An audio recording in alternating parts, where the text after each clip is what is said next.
Hey everyone, Internet PCS book reader here. Today I want to talk about The Little Prince by Antoine de Saint-Exupéry.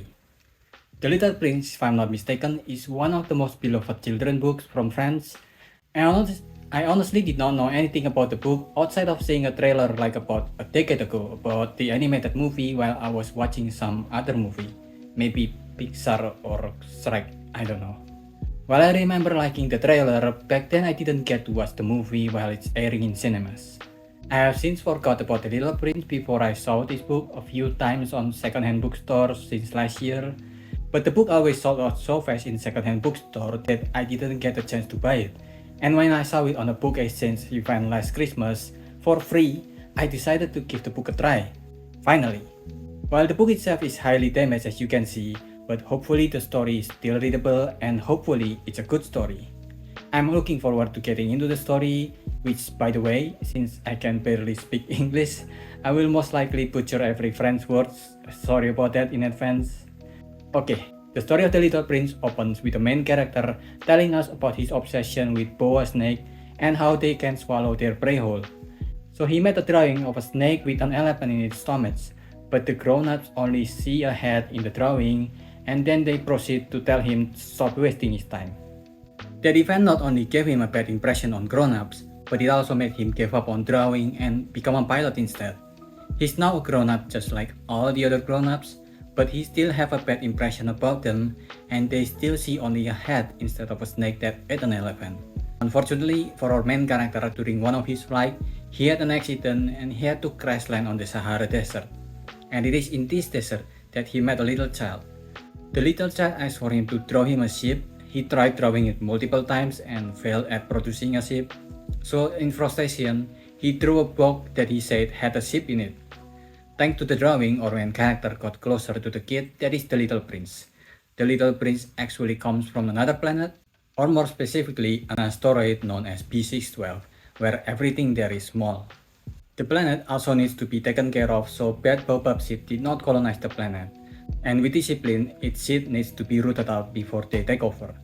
The Little Prince also told us the story of the beautiful rose that he had to say goodbye to because he decided to leave his small planet.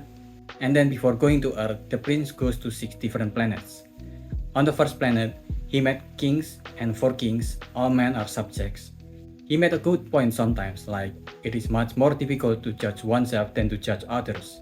If you succeed in judging yourself rightly, then you are indeed a man of true wisdom.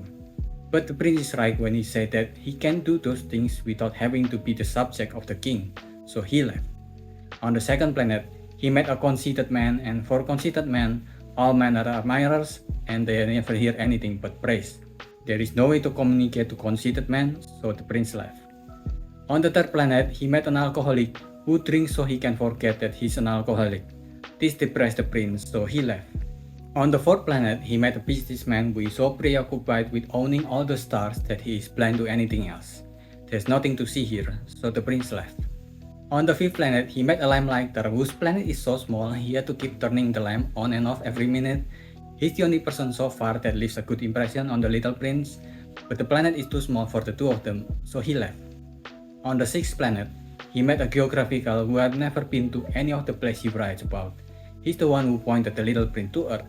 The prince finally went to Earth, but unfortunately he landed on Sahara Desert, so he found no one at first. He went on a journey and found a snake that offers him a way home. He found a flower and a rose garden.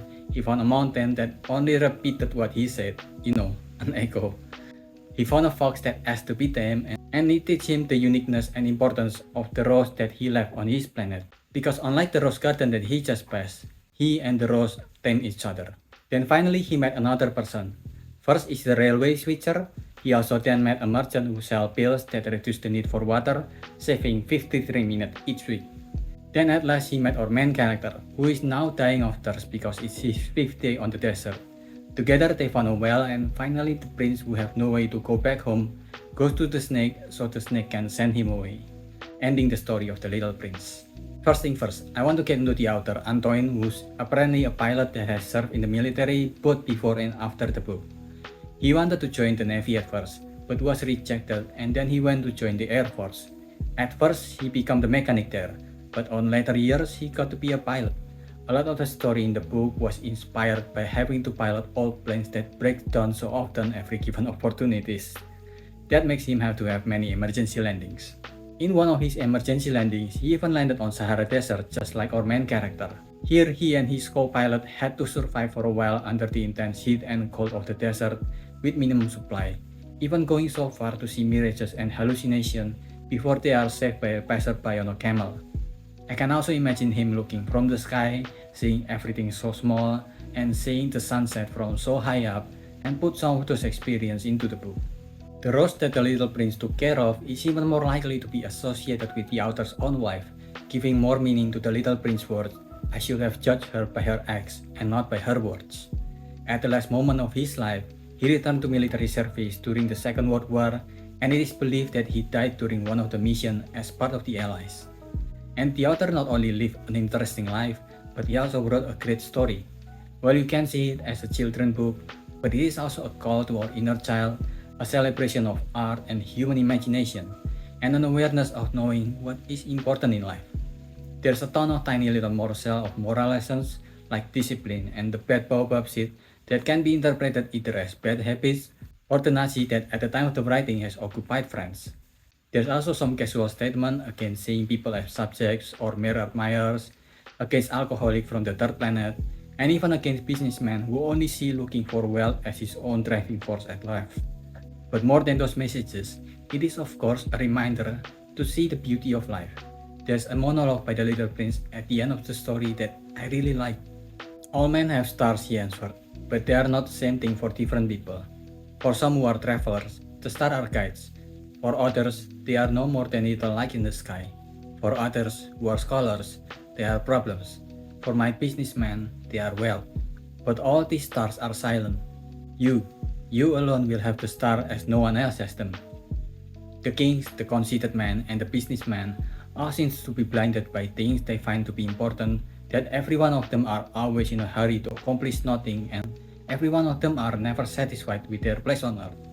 These are the people that are willing to add the pill to reduce the need to drink water just to have 50 strong minutes of their life to do the same things they've been doing.